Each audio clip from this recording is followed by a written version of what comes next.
ग्रहण कर हमें अनुग्रहित करें।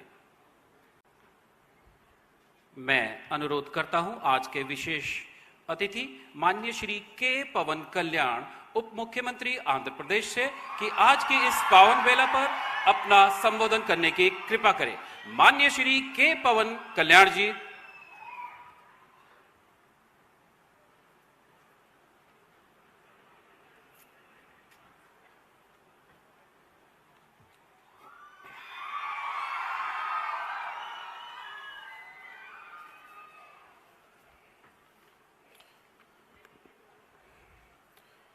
My wholehearted namaskars to Honorable Home Minister Shri Amit Shah ji and Shri Nara Chandrababu Naidu ji, Honorable Chief Minister of Andhra Pradesh,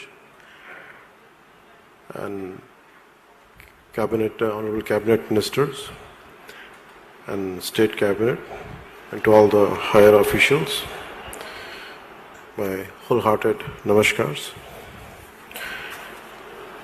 It's a great opportunity for starting the National Institute of Disaster Management Southern Campus to be initiated in Andhra Pradesh.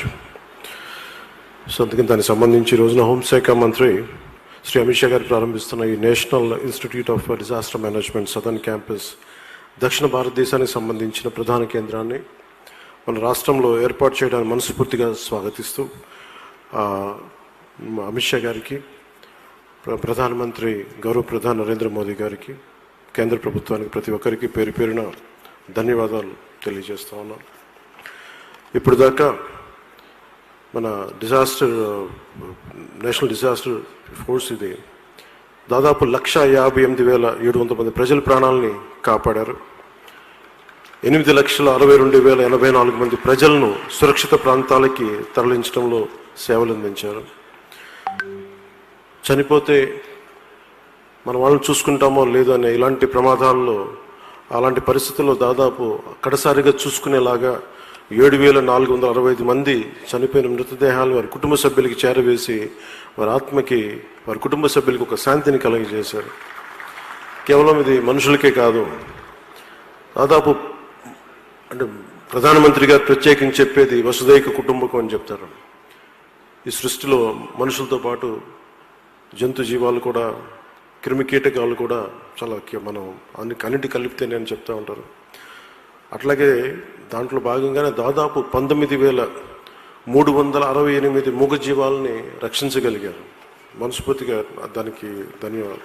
ఈ 18 ఏళ్లలో దాదాపు 12,320 rescue operations చేశారంటే NDRF సేవలు ఎంత కీలకమో మనందరం గుర్తించాలి. వారికి మనస్ఫూర్తిగా నా ధన్యవాదాలు తెలియజేస్తా ఉన్నాను.